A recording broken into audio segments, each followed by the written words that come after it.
In the Walker family, responsibility was measured in very specific ways. College degree from a prestigious university? Responsible. Corporate job with benefits and a 401k? Responsible. Married by 30 with a house in the suburbs? Responsible. My brother Derek checked every box. Harvard Business School. Director of Finance at a Fortune 500 company. Married to Amanda, a pediatrician. Living in a 5-bedroom house in Scottsdale with 2 perfect children. I was Riley Walker and I checked none of those boxes. I dropped out of Arizona State after 2 years to pursue photography. I lived in a small apartment in Tempe. I drove a beat-up Jeep Wrangler. I was 32 and unmarried with no plans to change that status. Riley's still finding herself. Mom would tell people at dinner parties, her smile tight with embarrassment. Not everyone follows a traditional path, Dad would add, which sounded supportive until you heard the disappointment underneath. Derek was less diplomatic. Riley's a flake, he'd say directly. Great at taking pictures, terrible at being an adult. The photography thing, my little hobby as Mom called it, generated $220,000 annually. But my family had stopped asking about my income after I left college in 2014. In their minds I'd failed. Failed to get a degree. Failed to get a real job. Failed to become the responsible daughter they'd wanted. But there was one person who saw me differently. My grandmother, Elizabeth Walker. Grandma Elizabeth was a Phoenix real estate legend, though she never advertised it. She'd started buying properties in the 1970s when Phoenix was still small and land was cheap. A duplex here. A small apartment building there. A commercial property when the opportunity arose. By 2018 she owned 10 properties across Arizona. 1. 6-unit apartment building Phoenix. 2. 4-unit apartment building Tempe. 3. Strip mall, 8 storefronts. Scottsdale. 4. Duplex Mesa. 5. 3-bedroom house Tucson. 6. Small office building Phoenix. 7. Warehouse Phoenix. 8. 4-unit apartment building Flagstaff. 9. Duplex Chandler. 10. Retail space, 3 storefronts, Sedona. Total value in 2018, $4.2 million. Annual rental income, $324,000. All paid off. All managed quietly while she lived in a modest ranch house and drove a 15-year-old Buick.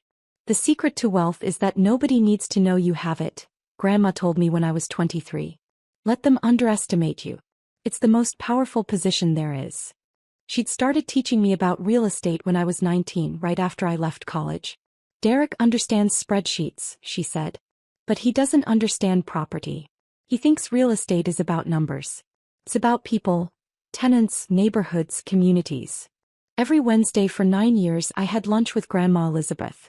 We'd meet at her house and she'd teach me property management, tenant relations, maintenance scheduling, market analysis, cash flow optimization. Why me? I asked her once. Derek has the business degree. Derek has credentials, Grandma corrected. You have instinct. Derek sees properties as investments. You see them as homes. That's the difference between a landlord and a steward.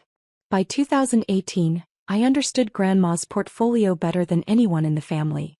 I knew property number 1 in Phoenix was her first purchase in 1974. I knew property number 3 in Scottsdale had the highest cash flow but required the most management attention. I knew property number 8 in Flagstaff was appreciating fastest due to the university expansion. I knew the entire portfolio generated $27,000 monthly in net income. And I knew Derek had been trying to get property management access for 3 years. Starting in 2015, Derek launched what I called his responsibility campaign. Grandma, at your age you shouldn't be managing 10 properties, he'd say at family dinners. Let me take over. I have the financial expertise. I'm managing fine, Grandma would reply. But think about your legacy, Derek would press. These properties need sophisticated oversight. Professional management. Strategic planning. What Derek really meant. He wanted control before inheritance. He'd quiz Grandma about her properties at every opportunity. What's the cap rate on the Scottsdale strip mall? What's your maintenance reserve? Have you considered depreciation schedules? Grandma would answer vaguely and change the subject. Meanwhile, Derek started telling everyone he was preparing to take over Grandma's real estate portfolio. At Thanksgiving 2016, once I inherit the properties, I'm implementing a complete management overhaul. At Christmas 2017, Grandma's portfolio is worth $4 million now. When it transfers to me, I'll leverage the equity to expand. Always when it transfers to me. Never if.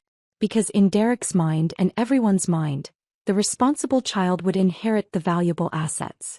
The irresponsible child would get whatever scraps remained. What no one knew was that Grandma Elizabeth had made her decision 3 years earlier. In February 2018, Grandma called me to her attorney's office. Margaret Foster was a real estate attorney who'd handled Grandma's property transactions since the 1980s.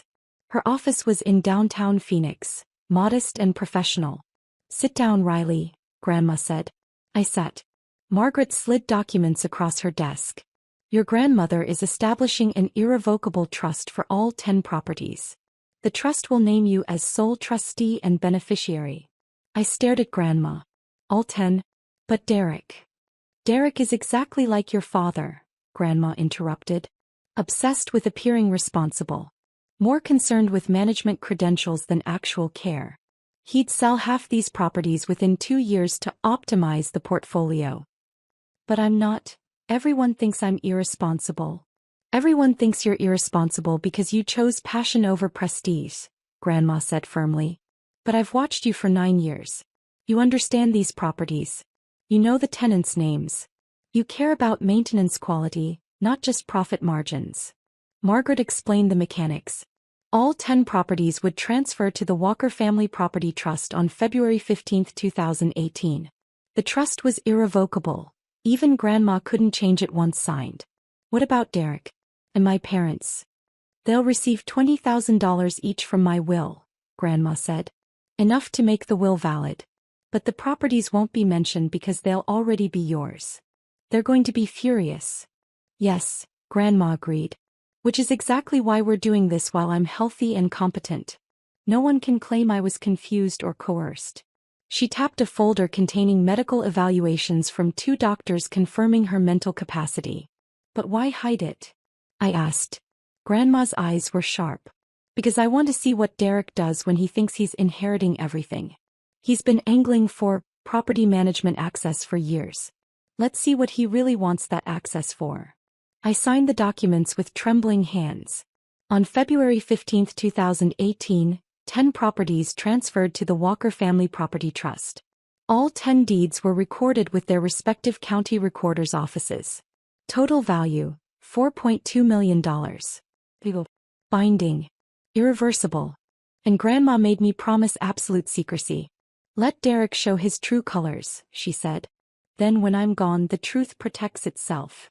In 2019, Grandma finally gave Derek what he'd been asking for: property management access. "You want to prove you're responsible?" she told him at Sunday dinner. "Help me manage the properties for a year. Show me you understand the work." Derek was thrilled. "I won't let you down, Grandma." He immediately started implementing his sophisticated management strategy. He hired a property management company, Premium Arizona Properties, to handle day-to-day operations. Professional oversight, he called it. He created spreadsheets tracking every expense. Data-driven decision-making. He sent monthly reports to Grandma showing optimized performance. But I noticed something odd. The numbers in Derek's reports didn't match the actual rental income. Property number 1 in Phoenix. 6 units at $1,400 each should generate $8,400 monthly. Derek's reports showed $7,200. Property number 3 in Scottsdale. 8 storefronts generating $4,200 monthly combined. Derek's reports showed $3,400. Property number 6 in Phoenix. Office building with 3 tenants paying $2,800, $2,200 and $1,900. Derek's reports showed total income of $5,200 instead of $6,900. The missing amounts were consistent. Always around 15 to 20% below actual rent collected. I documented everything. Screenshots of Derek's reports. copies of actual lease agreements, calculations showing the discrepancies. Then I contacted the tenants directly. Has your rent amount changed? I asked the tenant in property number 6. No, still $2,800 monthly, they confirmed. Paid on time every month. And who processes your payments? Premium Arizona Properties. They send receipts automatically. I called Premium Arizona Properties, claiming I was considering using their services. Do you handle the Walker properties? I asked. Yes, we've been managing those since 2019, the property manager confirmed. Great portfolio. Very well maintained. And the owner receives the full rental income minus your management fee? Of course. Our fee is 8%, and we transfer the remaining 92% to the account on file. The account on file. Not Grandma's account. An account Derek had set up. I hired a forensic accountant without telling anyone. In January 2023, 5 years after the trust transfer, I hired Thomas Rivera, a forensic accountant specializing in real estate fraud. I need a complete audit, I told him, providing 5 years of bank records, lease agreements, and Derek's management reports. Someone is diverting funds. I need to know how much and where it went. Thomas's report took 2 months. The findings were catastrophic. Period analyzed. March 2019 to December 2022, 46 months. Total rental income collected, $1,247,000. Amount transferred to Elizabeth Walker, $767,000. Missing amount, $480,000. Derek had set up a property management account, claiming it was for maintenance reserves and operational expenses. Rental income went into this account. Derek took his cut, then transferred the remainder to Grandma. The diverted funds, $480,000 over 46 months, were being transferred to accounts Derek controlled. Some went directly to his personal checking. Some went to an LLC he'd created called Walker Property Solutions. The pattern was consistent. Collect rent, skim 15 to 20%, transfer the rest, report lower income on his management reports. Thomas's report included asterisk bank statements showing diverted transfers. Asterisk analysis of Derek's LLC. Asterisk comparison of reported versus actual rental income. Asterisk timeline of every fraudulent transaction. This is systematic embezzlement, Thomas said. He's been stealing from your grandmother for nearly 4 years. Any prosecutor would take this case. I filed the report with Margaret Foster, Grandma's attorney. Then Grandma Elizabeth died 3 months later, in April 2023. At Grandma's funeral, Derek gave a moving eulogy. Grandma Elizabeth taught me the value of hard work and responsible stewardship, he said, voice breaking perfectly. She entrusted me with managing her properties over the last few years. I promised to honor that trust by continuing her legacy with the same care and professionalism she would have wanted. People nodded. Several relatives cried. Mom dabbed her eyes proudly. Dad smiled at his responsible son. Amanda, Derek's wife, posted on Facebook, saying goodbye to an incredible woman who taught us that legacy is about more than assets. It's about responsibility. Derek will carry on her vision with the integrity she instilled in him. Of blue heart. I sat in the back and said nothing. After the service, Derek cornered me in the parking lot. Riley, I know you and Grandma were close, he said, his tone sympathetic. But you need to understand, the properties are going to require sophisticated management. I've been handling them for years. I know the systems, the tenants, the numbers. I'm sure you do, I said neutrally. I just want you to be prepared, Derek continued. The inheritance is probably going to be structured so I handle the properties and you get some cash distribution. That's what makes sense given our different skill sets. Different skill sets, I repeated. You're great at creative stuff, Derek said encouragingly. But property management requires financial expertise. Business acumen. It's nothing personal, just practical. Right, I said. Practical. I'm glad you understand, Derek said, patting my shoulder. We'll make sure you're taken care of. I smiled and walked to my Jeep. The inheritance meeting was scheduled for 2 weeks later. May 2, 2023. 2 p.m. Margaret Foster's conference room. The whole family gathered. Mom, Dad, Derek, Amanda, me, Aunt Patricia and Uncle James. Derek arrived in a suit, carrying a leather portfolio. He'd prepared a full presentation about transitioning Grandma's portfolio to professional management. I arrived in jeans and a t-shirt, carrying nothing. Margaret opened the meeting formally. We're here to address Elizabeth Walker's estate. Her will is straightforward regarding most assets. She read through the preliminaries. Small bequests to various relatives. $20,000 to Derek. $20,000 to Mom and Dad. $20,000 to me. Regarding my real estate holdings, Margaret continued, no disposition is made in this will, as those assets were transferred to an irrevocable trust in February 2018. Derek smiled confidently. Yes, the trust I've been managing. We should discuss the formal transition. You're too irresponsible to inherit anything, Derek announced, turning to face me directly. These 10 Arizona properties need responsible management. Mine. Dad agreed. Derek has proven himself capable. Smirked. Riley can barely manage her own finances. I just smiled. Derek opened his portfolio. I've prepared a comprehensive transition plan. I'll continue managing all 10 properties with Premium Arizona Properties handling day-to-day operations. Riley can receive quarterly distributions if she needs financial assistance. Very generous, Amanda added. Aunt Patricia nodded approvingly. Derek has always been responsible. Derek pulled out spreadsheets showing his management success over the past 4 years. Occupancy rates, expense ratios, net operating income. All based on the fraudulent numbers he'd been reporting. As you can see, Derek said confidently, I've increased operational efficiency by 12% while maintaining high tenant satisfaction. The portfolio is well positioned for. Then the trust administrator stood. Actually, Margaret Foster stood, but she'd brought Diane Chin, the trust administrator from First Arizona Trust Company, who'd been sitting quietly in the corner. Diane stepped forward with a briefcase. Your grandmother's 2018 trust granted Ms. Walker all 10 properties, now valued at $5.8 million. The room went silent. Diane opened her briefcase and removed a thick folder. On February 15, 2018, Elizabeth Walker established the Walker Family Property Trust, she said professionally. All 10 properties transferred to the trust on that date. Riley Walker was named sole trustee and beneficiary. She laid out 10 recorded deeds on the conference table. Maricopa County Recorder, property number 1 transferred to Walker Family Property Trust February 15, 2018. Maricopa County Recorder, property number 2, transferred to Walker Family Property Trust February 15, 2018. 10 deeds. All stamped. All recorded. All showing Riley Walker as trustee/beneficiary. Derek grabbed the first deed with shaking hands. This says 2018.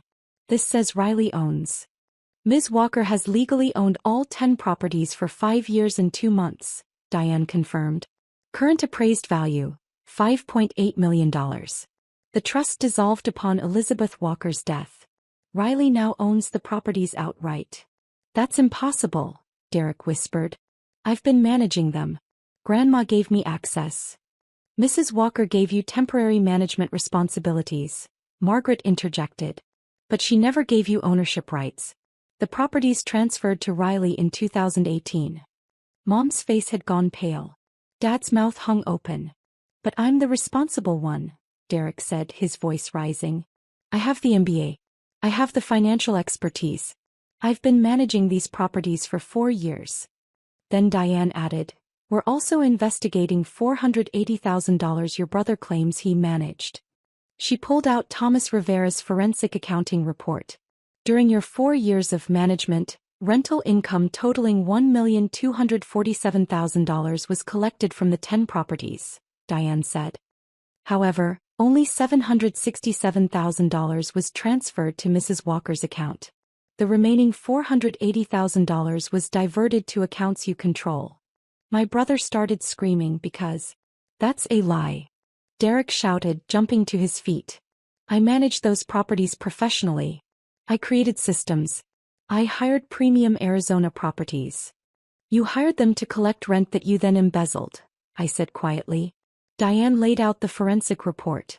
Page after page of evidence. March 2019. Property number 1 collected $8,400. Derek reported $7,200. Difference. $1,200 diverted. April 2019. Property number 3 collected $4,200. Derek reported $3,400. Difference. $800 diverted. 46 months of systematic theft. This shows that between March 2019 and December 2022, you diverted $480,000 from properties you didn't own, Diane continued. The money was transferred to your personal accounts and to an LLC called Walker Property Solutions. Amanda had gone completely white. Derek, tell them this isn't true. It's not embezzlement. Derek insisted desperately. I was setting aside maintenance reserves. For future repairs. For your personal checking account? I interrupted. I pulled out additional documents. Bank statements showing transfers from Walker Property Solutions directly to Derek's personal accounts and credit cards. August 2020, $18,000 transferred to Derek Walker personal account, same day you bought your Audi. January 2021, $22,000 transferred, 3 days before your Cabo vacation. June 2021, $31,000 transferred, week before you paid off Amanda's student loans. Every major personal expense Derek had made over 4 years, funded by money stolen from Grandma's properties. I was going to pay it back. Derek shouted. When? I asked coldly. After you inherited properties you thought were coming to you? This is insane, Derek said, turning to our parents. Mom, Dad, tell them Riley can't possibly own these properties. She's irresponsible. She's a flake. She dropped out of college. She's also the person Grandma trusted with a $5.8 million portfolio, Margaret said firmly. While you were embezzling, Diane added. Mom found her voice. Riley, did you know about this? About the trust.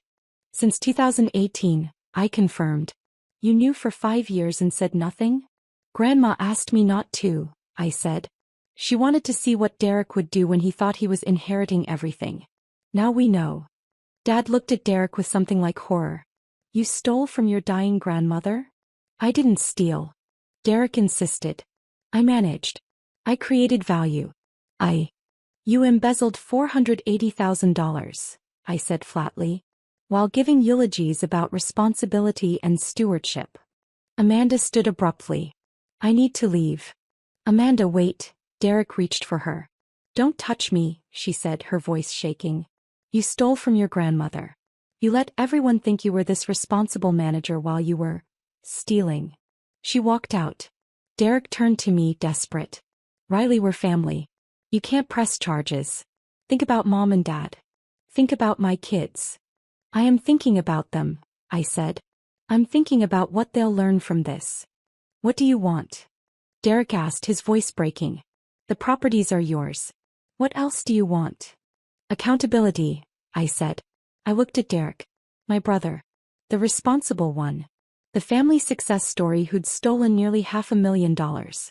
Here's what's going to happen, I said. Derek will sign a confession acknowledging the embezzlement. That confession goes to Margaret.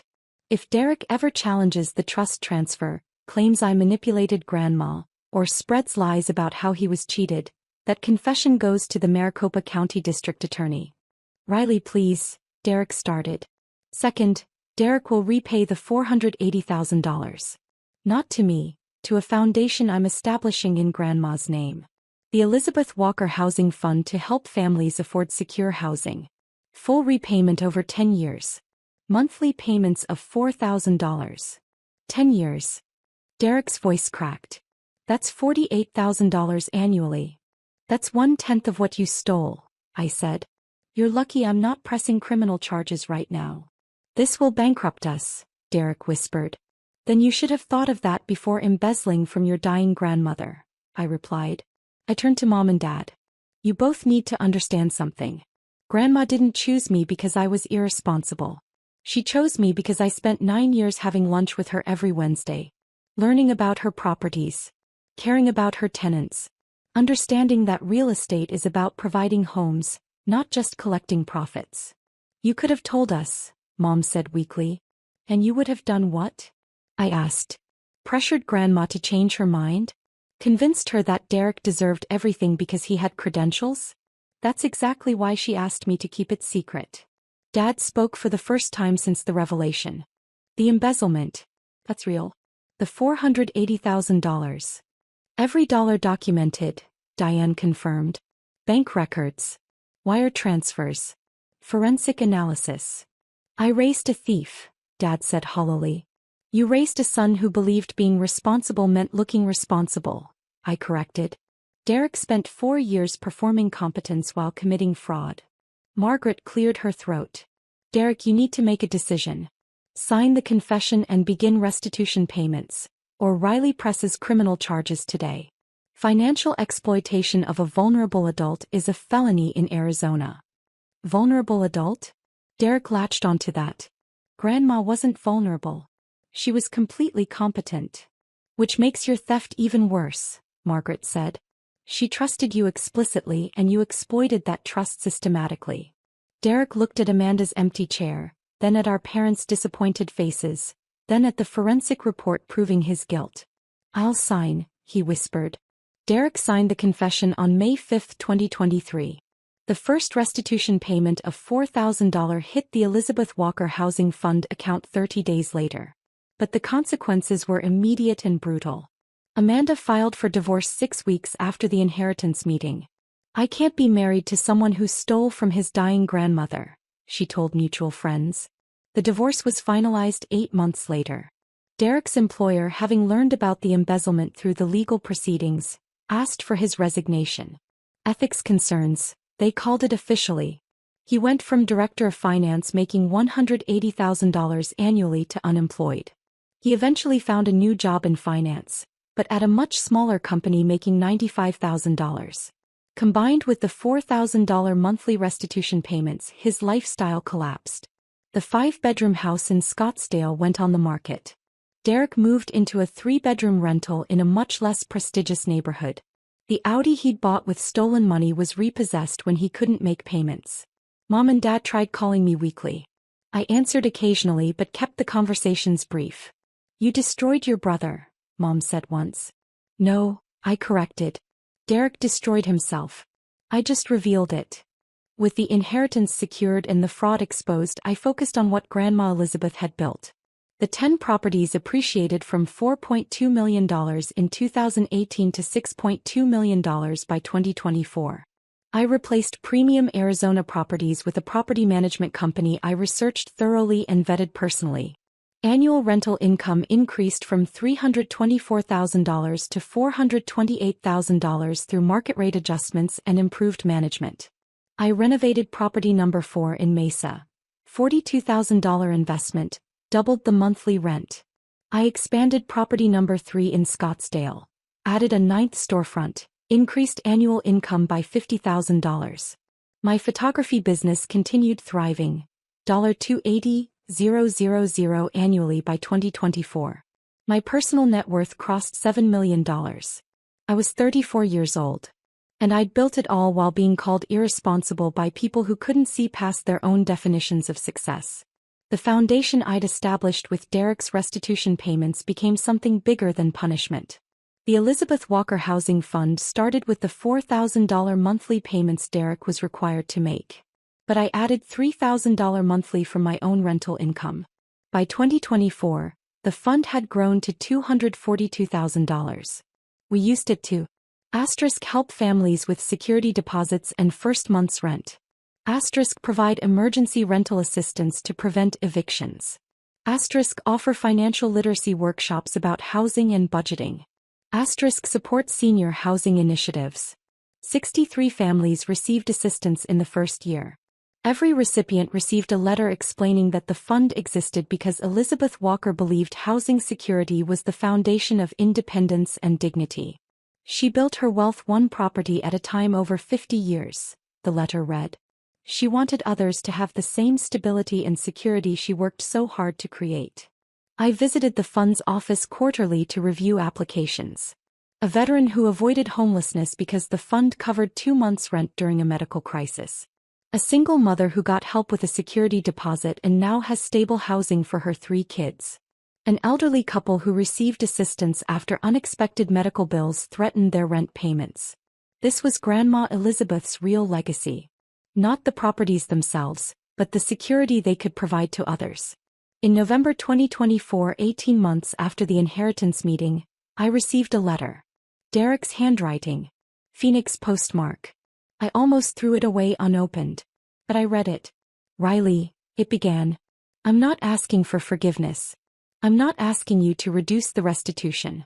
I'm writing because my therapist said I needed to acknowledge what I did without making excuses.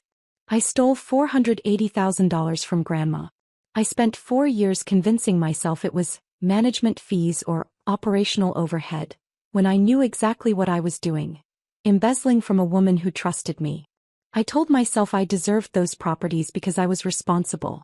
Because I had an MBA. Because I looked the part. But I never actually earned anything. Not the properties. Not Grandma's trust. Not the respect I demanded. You earned it. Every Wednesday for 9 years you showed up. You learned. You listened. You cared about Grandma's properties as homes, not investments. The restitution payments are destroying me financially. Amanda left. I lost my job. My kids barely speak to me. I'm living in a rental making half what I used to make. But it's the right consequence. The Elizabeth Walker Housing Fund is a better use of that money than anything I spent it on. I'm 18 months into my 10-year payment plan. That means 102 months to go. 8.5 more years of paying for what I did. I deserve every month of it. I don't expect us to reconcile. I don't deserve that. I just wanted you to know that I finally understand what Grandma saw in you. You weren't responsible by our family's standards. But you were worthy by hers. Derek. I read the letter 3 times. Then I did something Grandma Elizabeth would have approved of. I wrote back. Derek, I wrote. You're right. You don't deserve forgiveness and I'm not offering it. What you did was unforgivable. Stealing from a dying woman while lecturing others about responsibility. But I believe you're finally understanding what Grandma tried to teach both of us. Credentials aren't character. Looking responsible and being trustworthy are completely different things. You had every advantage. Harvard MBA. High-paying career. Family support and admiration. But you used those advantages to commit fraud while calling me irresponsible. I had different advantages. 9 years of Wednesday lunches with Grandma. Real education about property management, tenant relations, and what stewardship actually means. Grandma didn't choose me because I was better than you. She chose me because I was present. Present every Wednesday. Present when she wanted to talk about tenant issues. Present when she needed someone who cared about the properties as homes, not assets. The 10 properties weren't a reward. They were a responsibility. Grandma trusted me to maintain what she'd built, to honor the tenants who depended on stable housing, to understand that real estate is about providing security, not maximizing profits. You're 18 months into your payment plan. 102 months to go. That seems impossibly long. But here's what I've learned. The time passes whether you grow or not. You can spend those 102 months resenting the consequences, or you can spend them becoming the person Grandma hoped you'd be. The Elizabeth Walker Housing Fund has helped 63 families so far. Your restitution, combined with my contributions, is creating exactly the legacy Grandma would have wanted. Keep making the payments. Keep learning what responsibility actually means. And maybe, when the restitution is paid 10 years from now, we can have coffee and talk about what we've built instead of what we thought we deserved. Riley. I mailed the letter. I don't know if Derek and I will ever rebuild our relationship. Probably not. Some betrayals are permanent.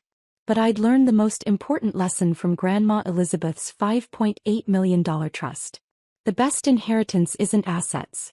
It's the character to deserve them before you receive them. It's been 2 years since that inheritance meeting where Derek called me irresponsible. The 10 properties are now worth $6.8 million. Annual income, $484,000.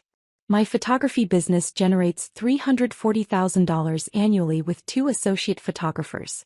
The Elizabeth Walker Housing Fund has grown to $410,000 and has helped 127 families. My personal net worth is $8.2 million. I'm 35 years old. Every Wednesday I visit Grandma Elizabeth's grave. I bring iced tea in a thermos. The same kind we used to drink during our Wednesday lunches. Property number 8 in Flagstaff just appreciated past $700,000. I told her headstone last Wednesday. You were right about buying near universities. Steady demand, responsible tenants. The wind rustled through the desert plants around her grave. Derek made his 24th payment last week, I continued. Never missed one. The fund helped a family of 6 avoid eviction last month. They sent a thank you card with drawings from all the kids. I poured tea into the small cup I kept at the grave. You were right about everything, I said. About building in silence. About earning trust before claiming inheritance. About understanding that real estate is about people's security, not just investment returns. A family was visiting a grave 2 rows over. 2 adult children arguing about their father's will. He promised me the business, one said. He promised me equal shares, the other replied. Neither considering that maybe their father had made different plans based on who actually deserved what. I smiled sadly. Some people never learn until it's too late. I finished my tea and stood up. Thank you, Grandma, I whispered.